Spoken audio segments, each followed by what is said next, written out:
Hello, this is Taro again here at Sage Music with part 2 of tuning a guitar. In the first video I demonstrated tuning the guitar using a fretted note, mostly in the 5th fret with the exception of the, when you tune the 2nd string to the 3rd string, when you play it in the 4th fret. But this was the basic procedure, always depressing one string at the 5th fret and then comparing that to the adjacent string. In this video, I would like to go just tune the guitar a little cleaner, perhaps. There are two main issues when you tune the guitar by this method. One is practicality. You have to do this reaching over, which is a little awkward, perhaps, not that easy for some beginning students.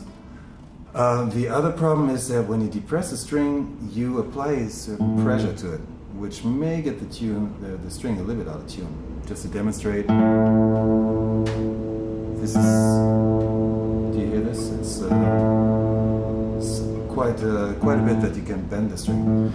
So in order to avoid that you're tuning the string or a string to a string that's slightly bent out of tune, it's good to use open strings. Now, the way to do that is to use what we call harmonics.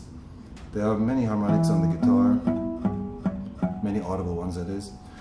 Some of them are further away from the fundamental, meaning the open string. Others are closer by, and obviously the closest one is the one that we produce when we press the string or touch the string at the 12th fret, which produces the octave. So if you have a note E here, and you play the harmonic at the 12th fret, meaning that you just touch the string right over the 12th fret, and pluck the string somewhat further back towards the bridge, you get the first harmonic, or second partial as it's also known, and that is the note E again, which you can then compare to the third partial or second harmonic on the 5th string, which is also the note E.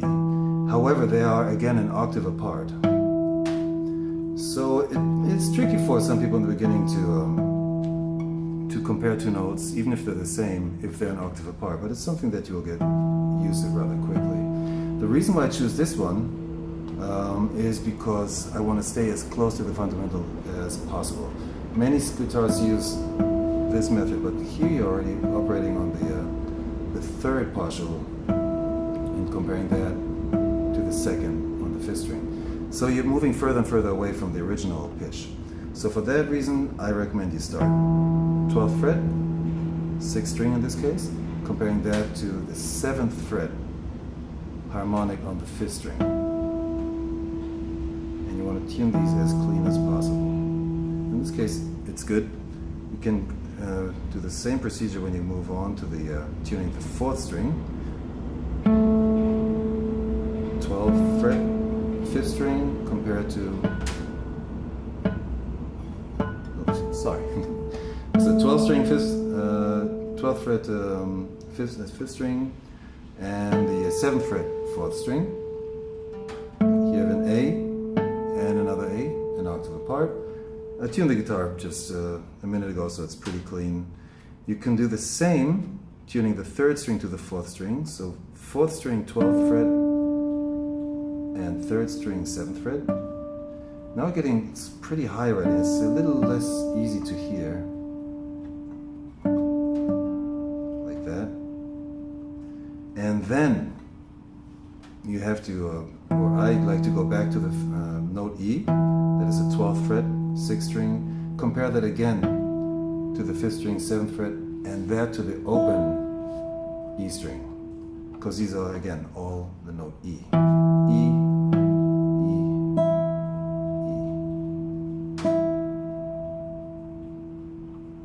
Then we have, the way I usually tune the B string is just as an open 4th, compare that to the, just clean that up. You can do first the old method of depressing the 2nd string at the 5th fret, and get that as close as possible, and then you just strike both of them as open strings and you should get a perfect 4th. Which it is. Just to demonstrate, this is out of tune and you get that wavy undulating tone quality.